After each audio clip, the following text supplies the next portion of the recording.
Hey there, online students. This is Dr. Buer. It is Monday, September 19th. Welcome to the fourth week of classes in the fall semester at DTS. Hope all of you are doing well and that you have found your groove. Usually it's about this time that I find my own groove as a professor, and I really enjoy working through the middle of the semester. It's when learning really begins to take off, so I hope you're excited as well about what's in front of us. Quick update on the homecoming court situation. My son and his queen will be presented along with the homecoming court before the game this Thursday night, and hopefully he and his queen will have gained enough votes to win. They've been waging a rather effective campaign from what I can tell. So it should be a lot of fun, and regardless, I hope everybody just enjoys themselves. But root for Max and Maya. I hope that they can pull this one out. I think that'd be a lot of fun if my son won. Okay, so here's what we've got going on for this particular week. In NT 5103, we have finished with TC, and now we are moving into syntax. And the way I have divided this in the class is we take 1 week to focus on theory, and so we focus on videos on the verb, we focus on reading about the verb, we focus on a quiz to end the week. It is a lot of material to cover, but I want to point out to you that I don't expect you to memorize much at all at this point. The goal is to get familiar, to gain a familiarity with what's going on, with how things work.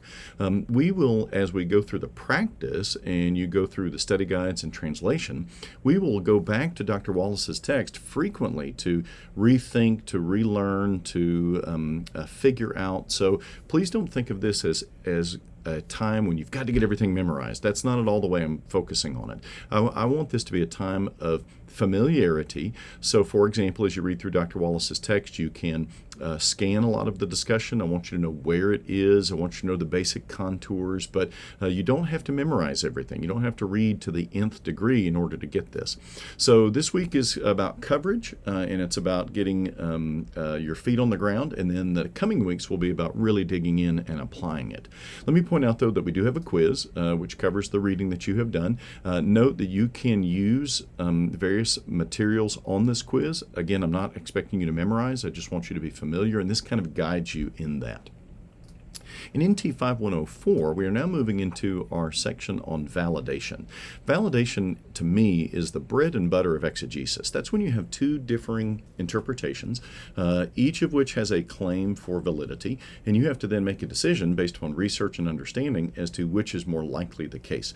You will do this frequently when it comes to exegesis and interpretation. So we want to take the time to make sure that this process goes well for you. So what you'll notice is that we have in the first week a opportunity to learn about validation, and then you'll dig into an example.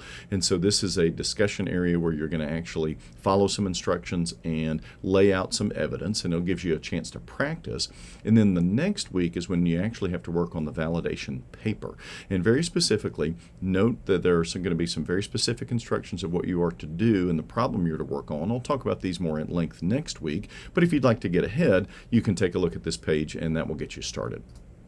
In NT 5110, we are currently working on social and religious background. This is a normal module. We have some reading to take care of, we have some videos to watch, and then we have a discussion question. So this will feel very normal, nothing really due on the paper. However, I would encourage you to go ahead and look at the research paper bibliography assignment. This is a little bit different than what you are used to, and so I'd like for you to read those instructions fairly carefully so that you'll know the different requirements that we have in this particular assignment. But not due this week, that's going to be due next week.